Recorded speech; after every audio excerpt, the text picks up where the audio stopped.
আচ্ছা, হঠাৎ যদি কখনো আপনার জীবনে একটা স্বপ্ন বুড়ি আসে আর সোনার কাঠির উপর কাঠি দিয়ে আপনার সমস্ত দুঃখগুলোকে শেষ করে দিয়ে একদম সুখ আর সুখ নিয়ে আসে, তখন আপনার ঠিক কেমন লাগবে? ঠিক আমার জীবনেও মনে হচ্ছে সেরকম একটা সোনার কাঠির উপর কাঠিওয়ালা বুড়ি চলে আসছে। তো দিনটা ছিল ঈদের দিন। আমাদের বাসায় ঈদের দিনের আগের দিন থেকে আমি ভিডিও করা শুরু করছি। এইবারের ঈদটা আমার জীবনের সবচাইতে ভালো একটা ঈদ ছিল। আমি জীবনে কখনো এরকম ঈদ কাটাই নাই। ছোটোবেলার থেকে একা একা একা একা ঈদ, একা মা আর আমি, মা আর আমি, মা আর আমি, ব্যাস এটাই ছিল আমাদের ঈদ। ঈদের সেরকম কোনো আনন্দই ছিল না। এই প্রথমবার আমি শ্বশুরবাড়িতে এত ভালোভাবে ঈদ কাটাইছি আর সবাই এত মজা করে কাটাইছি। আমি প্রত্যেকটা মুহূর্ত মনে হইতেছিল যে আমি নিজে একদম উপলব্ধি করতে পারছিলাম, নতুন করে জীবন ফিরে পাইতেছিলাম, বাঁচতেছিলাম, এইরকম একটা আমার অনুভূতি ছিল। প্রত্যেকটা মুহূর্তকে না আমি অনেক ভালোভাবে মানে আঁকড়ে ধরছিলাম যে যদি কখনো এরকমটা না হয়, এটাই যদি শেষবার হয়, তো আমি সমস্ত কিছুকে না একদম ভালোভাবে আঁকড়ে ধরছিলাম। তো এইখানে ঈদের আগের দিন রাত, যেহেতু রোজা শেষ করে চাঁদ রাত, তো আব্বু এখানে মাংস নিয়ে আসছিল। এখানে 17 কেজি মাংস ছিল। আর এইটা উঠাইতে অনেক কষ্ট হয়ে যাইতেছিল। তো এক হাতে ভিডিও করতেছিলাম, আরেক হাতে এটা উঁচা করতেছিলাম বলে পারতেছিলাম না। পরে এই তো শাশুড়ি আম্মু সমস্ত কিছু কাইটা নিতেছিল মাংসগুলা। আর এখানে আমরা কিন্তু ঈদের আগের দিন তেমন কোনো কাজ করি নাই, সমস্ত কিছু আসলে ব্লগটা যত কন্টিনিউ হবে আপনারা বুঝতে পারবেন যে আসলে কত মজা করছি। একটা মেয়ে এইরকম একটা জীবনই কিন্তু চায়। আর এইরকম জীবন পাওয়াটা অনেক একটা কঠিন বিষয়। তো আল্লাহর কাছে একটু দোয়া করবেন যেন এইরকম সব সময় ভালো থাকতে পারি। আর এটা আমরা মাংস পিঠা, ঈদের দিন মানে চাঁদ রাতে আমরা মাংস পিঠা খাইতেছিলাম। এটা আমার ননদের আপু, মানে উনি আপু বানাইছে, শিউলি আপু পাঠাই দিছে। এইগুলো অনেক জিনিস পাঠাইছে, তবে অনেক মজা ছিল এই পিঠাটা। শিউলি আপু মনে হয় একটু ভাজা দিয়ে তারপর এটা ফ্লোজিন করা ছিল। তো শিউলি আপু আমার ভিডিও দেখবে না, তারপরেও বলতেছি আপু অনেক মজা হয়েছিল আর অনেক ধন্যবাদ আমাদের বাসায় এত মজার পিঠা পাঠানোর জন্য। তো আমি ভাইজা নিতেছিলাম, ভাইজা নেওয়ার পর বসে বসে খাইতেছিলাম।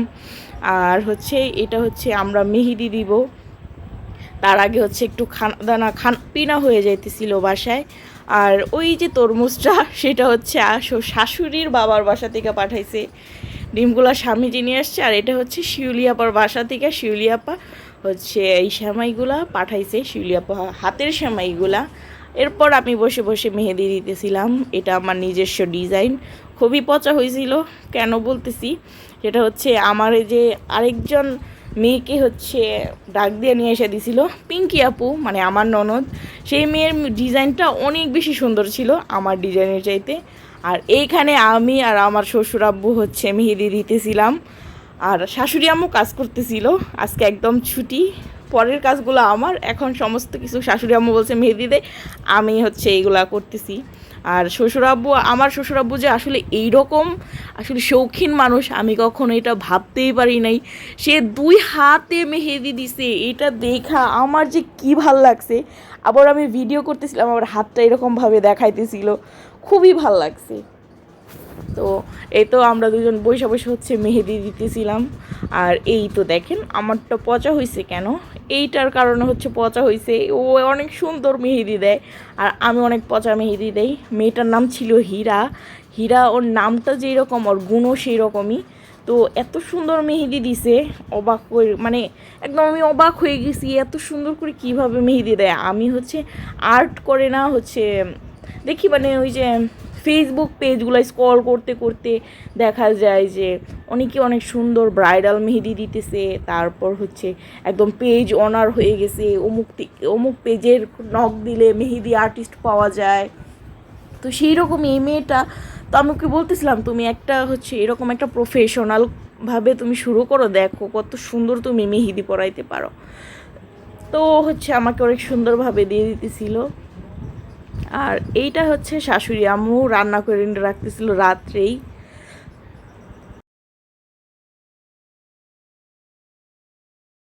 কারণ সকালবেলা সবাই হচ্ছে সেমাই খেয়ে তারপর নামাজ পড়তে যাবে। আর এইখানে হচ্ছে মাংসগুলো কিছু বের করে রাইখা করে রাখছে, এই রান্না করে রাখবে, হাফ রান্না মনে হয় করে রাখবে নাকি ভিজে রাখছিল মানে খেয়াল নেই। আর এটা হচ্ছে রোস্টের মুরগিগুলা কাইটা কাইটা রাখছে। আর এইটা হচ্ছে গিয়া মুরগি রান্না করবে, সেই জন্য হচ্ছে পিস পিস করে রাখছে। তো অনেক মজার মজার খাবার ছিল কালকের জন্য, মানে আজকে রাত থেকে একদম প্রিপারেশন শুরু করে দিছিল। আর বাসায় যেহেতু ছেলে মানুষ আছে, যার কারণে সমস্ত কিছু একদম আগে থেকে গুছায় রাখতে হয় যেন একদম টাইমে সমস্ত কিছু একদম শেষ করে দেওয়া যায়। তো এখানে হচ্ছে মুরগিগুলা ভাইজাও রাখতেছিল রোস্টের জন্য, আর এইগুলা হচ্ছে আমাদের বসে বসে খাওয়ার জন্য মনে হয় করতেছিল, অতটা খেয়াল নেই। আর সবাই বলতে পারেন যে ঈদের ভিডিও কেন এত লেট, কারণ আমার আম্মু হচ্ছে অনেক অসুস্থ ছিল। এই রকম হচ্ছে মানে সমস্ত ঈদ পার হওয়ার পর ঈদের 4 দিন পর আমি হচ্ছে গিয়ে বাসায় আসবো, তারপর আমার ছিল যে আমি এডিট করে ছাড়বো। এর মধ্যেই শোনা গেছে যে আমার আম্মুর খুবই অসুস্থ, খুবই জ্বর। তো বাসায় চলে আসছি আমি আমাদের বাসায়, তখন আইসা আম্মুকে হসপিটালে নিয়ে আম্মুর সেবা যত্নের কারণে হচ্ছে এইরকম অনেক দেরি হয়ে গেছে। তো এইখানে রান্নাগুলোই তো দেখাইতেছিলাম, ভুলে গেছিলাম বকবকের ঠেলায়। তো এরপর হচ্ছে সকাল হয়ে যায়, সবাইকে ঈদ মোবারক বাসি। তো এইরকম হচ্ছে শাশুড়ি আম্মু হচ্ছে রান্না করে নিতেছিল, আর আমি ভিডিও করতেছিলাম। এখানে হচ্ছে রোস্ট রান্না করে নিতেছিল, আর পোলাওগুলো হচ্ছে সরানোর জন্য এরকম গরম পানি করে নিতেছিল। আর তেজপাতাগুলো দেখেন পড়ে আছে কীভাবে। আর এটা হচ্ছে রোস্টের মশলা উপর দিয়া দিল। আমি অত রান্না করতে পারি না, তো আমি একটু ভিডিও করে করে রাখতেছিলাম ভবিষ্যতে যেন শেখা যায়। যদি এখানে সমস্ত ভিডিওগুলো আমি অ্যাড করি নাই, অনেক বড় ভিডিও হয়ে যায়। ছোট ছোট ছোট ছোট করে জুড়তেই না অনেক বড় হয়ে গেছে। তো এরকম শ্যামাই রান্না করছে, আর এখানে হচ্ছে সালাদ করে রাখছে। এটা বোরহানি ছিল, আর আমি তরমুজটা সরাই নাই, কারণ আমার কাছে মনে হয় কি টেবিলে একটা ফল থাকলে না বড় লোক ফিলিংস আসে। যাই হোক, এটা কিন্তু অনেক মজা করেই বললাম। আর এটা হচ্ছে চটপটির জন্য, হ্যাঁ চটপটির জন্য হচ্ছে ছোলা না বুট, যাই হোক যেটা একটা চটপটির জন্য যেটা দেওয়া হয় সাদা সাদা, সেটা হচ্ছে সিদ্ধ করে নিতেছিল। আর এইটা হচ্ছে আমার স্বামীজির জন্য রান্না করা পোলাও, এটাকে হচ্ছে হাতের ধানের পোলাও বলা হয়। চালটা কি বলে আমার সেই চালের নামটা মনে নাই, সত্যিও মনে নেই। আর এটা হচ্ছে গিয়া মাংস রান্না করছিল। আর এরপর হচ্ছে গিয়া ইয়ামি রোস্টটা এত মজা হয়েছিল, জাস্ট ইয়াম করে খেয়ে ফেলছিলাম।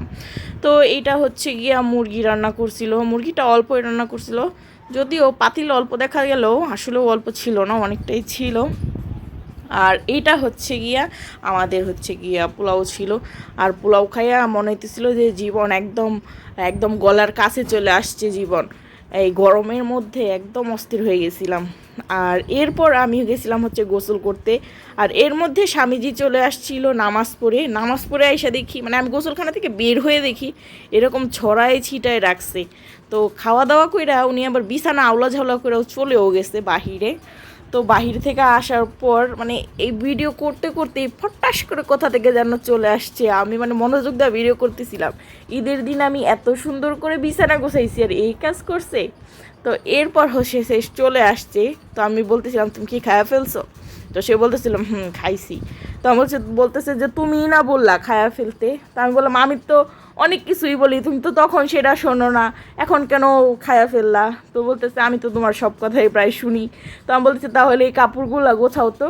তো এরকমভাবে হচ্ছে উনি একটু চিন্তায় পড়ে গেল, কথার মধ্যে যুক্তি আছে। তো এরপর আমি গেছিলাম হচ্ছে মোটর ছাইরা পানি আনতে। আর আমার মেহেদিটা কিন্তু আমার ভালোই লাগছে, কিন্তু ওর দিকে মানে আমার ডান হাত দেখলে আমার হচ্ছে গিয়ে মনে হইতেছিল না ভালো দেই নাই।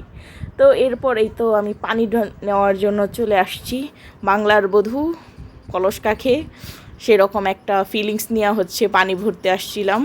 তো এরপর হচ্ছে পানি ভরে নিলাম। আর আমাদের বাসায় অনেক টাঙ্কি, তো তো সে পানি গরম হয়ে যায়, আস্তে আস্তে পাইপের মধ্যে অনেক গরম পানি থাকে। তো আমরা একদম ডাইরেক্টটাই ছাইরা খাই, ছাড়ার জন্য এটা ডাইরেক্টটাই রাখা হয়েছে।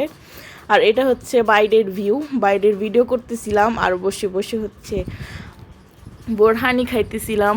আর এই জায়গাগুলো হচ্ছে ভৈরা নিতেছে, এই দিক দাও পুরাটা বাড়ি করে ফেলবে। তো আব্বু সেই জন্য মাটি ফেলতেছে। আমাদের বাসাটা একদিন দেখাবো নি, অনেক বড় আমাদের বাসাটা, আর বড় এই গাছটা কাইটা ফেলছে। তো এরপর আমরা কিন্তু একটা ঘুম দিছিলাম খাওয়া দাওয়া কইরা, একদম পারফেক্ট একটা ঈদ যাকে বলে না সেরকম। ঘুমানো শেষে আবার উঠে আমরা ঘুরতেও গেছি। আমি আর আমার ননদ 4 দিন ঘুরছি। পিঙ্কি আপু যেইখানে গেছে একদম আমাকে সেইখানে নিয়ে নিয়ে গেছে। আর অনেক মজা, আমি জীবনে কখনো এরকম মানে মজা করি না ঈদের দিন আমি তো ঘুরতেই যাই না। তার মধ্যে মেহেদি দিছি, সাজুগুজু করছি, তারপর আবার ঘুরতেও গেছি। এইটা যে একটা কত বড় আমার কাছে পাওয়া কি বলবো। আর ঈদের মধ্যে কে কীরকম হচ্ছে কাটাইলেন সেটা একটু কমেন্ট করে বলবেন। আর হচ্ছে গিয়ে আমি কিন্তু ঈদে সালামিও পাইছিলাম ভালোই। তো সালামিগুলাও হচ্ছে গিয়া ঠিকঠাকভাবে হচ্ছে খরচ করে ফেলছি নিজের মতন করে। তো এরপর হচ্ছে গিয়া চলে আসতেছিলাম। আর আমাদের এলাকার রাস্তাগুলো দেখেন, জাস্ট ওয়াও, আপনার খুবই ভাল লাগবে। আর বাহিরে থেকে এরকম মানুষ এসে কিন্তু একদম গ্যাঞ্জাম করে ফেলছে, রাস্তা ভইরা গেছে, অনেক মানুষ আসে এইখানে। দেখেন আমাদের গ্রামটা একদম মনে হইতেছে না যে ছবির মতো গ্রাম, খুবই ভাল লাগছে। আর আপনাদের কাছে কেমন লাগছে একটু কষ্ট করে জানাবেন। আর হচ্ছে কি বলবো, আসলে ভিডিও করতে গেলে এত বক বক করি যে এরপর কি বলবো সেটা আবার ভাবতে হয়। মানে প্রথমেই এত কথা বলি, আসলে খুবই মজা লাগে আমার কথা বলতে, যার কারণে কথা বলতে বলতে মানে এক লাইন থেকে আরেক লাইন ঠাস করে চলে যাই। তো এরপর হচ্ছে আমরা বাসায় চলে যাইতেছিলাম। আর আমরা কিন্তু রিক্সা নিয়ে হচ্ছে একদম শুধু আসছি আর আরেক দিক দিয়ে ঘুরে বের হয়ে গেছি। আর অনেক সুন্দর সুন্দর ছবি তুলছিলাম। আর এই যে দেখেন ওর মেহেদিটা আমি দেখাইতেছিলাম। আর আমাদের সঙ্গে গেছিলো হচ্ছে আমাদের সানি ভাইয়া, আর আমার আরেকটা ননদ ছিল, ওর নাম হচ্ছে রিমি। তো এরকম আমরা ঘুইরা টুইরা বাসায় চলে আসছি। আসার পর হচ্ছে এরকম চটপটি আম্মু দেখি বাসায় এসে চটপটি বানাইতেছে। তো আমরা হচ্ছে গিয়ে আমি চটপটি খাইয়ে নিছি, কেউ ছিল না বাসায়। পিঙ্কি আপু আমাকে রেখে আবার কোথায় যেন একটা গেছিলো, পর আম্মু বলো তুমি খেয়ে ফেলো, তো আমি খেয়ে ফেলছি। আর আজকের ভিডিওটা কার কার ভালো লাগছে, কেমন লাগছে কিন্তু একটু কমেন্ট করে জানাবেন। আর একটু ছোট্ট একটা লাইক দিবেন। এরপর কিন্তু খাওয়ার পর কিন্তু আবার হচ্ছে গিয়া আমি আর শাশুড়ি যেহেতু বাসায় ছিলাম, তো আমরা দুইজন বৈশা বৈশা শাশুড়ি আর বউ এরকম আইসক্রিম খাইতেছিলাম। তো এই মুহূর্তটা না সবচাইতে সুন্দর মুহূর্ত ছিল পুরা ঈদের মধ্যে। তো এটা অনেক মজার একটা মুহূর্ত ছিল। আজকের ভিডিওটা এই পর্যন্তই। সবাই ভালো থাকবেন, সাবস্ক্রাইব করে আমার চ্যানেলের সাথেই থাকবেন। আল্লাহ হাফেজ।